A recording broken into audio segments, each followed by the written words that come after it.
Okay, good morning, everybody. Good morning. It is Friday. It is Independence Day. It is. Happy Independence Day. Hope everybody has a glorious day today. Try to keep all your limbs and fingers and things. Be safe. Be safe. Drink always. water. Yeah, lots of water. It's gonna be hot. At least wherever you are, it's gonna be hot here for sure. Today, Jesus teaches about using His name in prayer. John chapter 16, starting at verse 16. In a little while you won't see me anymore, but a little while after that you will see me again. Some of the disciples asked each other, what does he mean when he says, in a little while you won't see me, but then you will see me, and I am going to the Father? What does he mean by a little while? We don't understand. Jesus realized they wanted to ask him about it, but he said, are you asking yourselves about what I meant? I said, in a little while you won't see me, but a little while after that you will see me again. I tell you the truth, you will weep and mourn over what is going to happen to me, but the world will rejoice. You will grieve, but your grief will suddenly turn to wonderful joy. It will be like a woman suffering the pains of labor. When her child is born, her anguish gives way to joy because she has brought a new baby into the world. So you have sorrow now, but I will see you again. Then you will rejoice, and no one can rob you of that joy. At that time you won't need to ask me for anything. I tell you the truth, you will ask the Father directly, and he will grant your request because you use my name. You haven't done this before.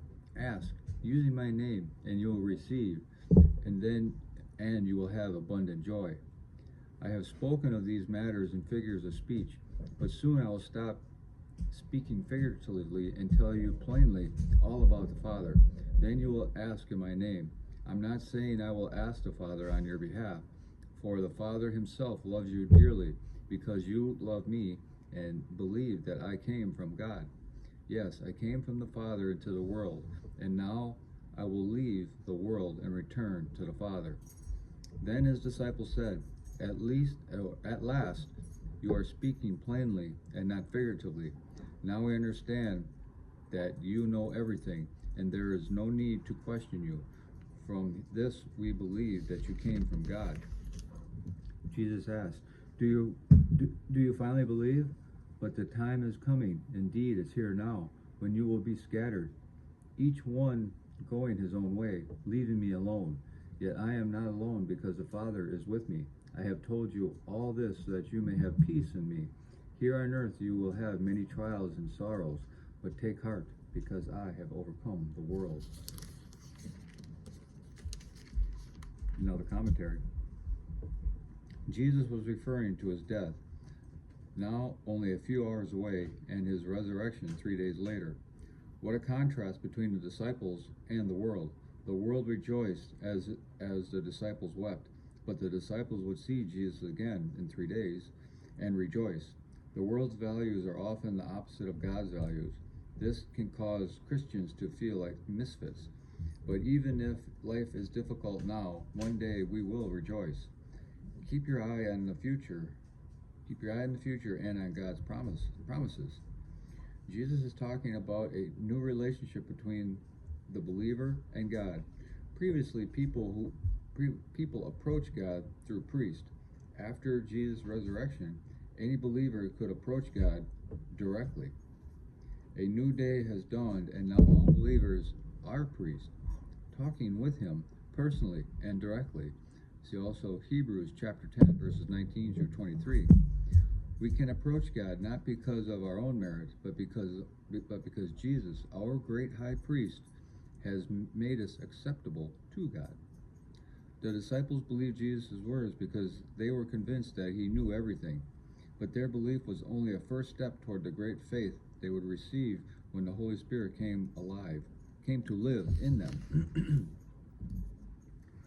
As Christians should expect continuing tension with the unbelieving world that is out of sync with Christ, his good news, and his people, out of sync with let's try this again. As Christians, we should expect continuing tension with an unbelieving world that is out of sync with Christ, his good news, and his people. At the same time, we can expect our relationship with Christ to produce peace and comfort because we are in sync with Him. The disciples scattered after Jesus was arrested. That's in Mark 14, chapter 14, verse 50.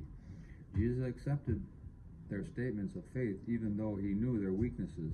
He knew they would have to grow into people whose words and lives matched even to the point of death. He takes us through the same process.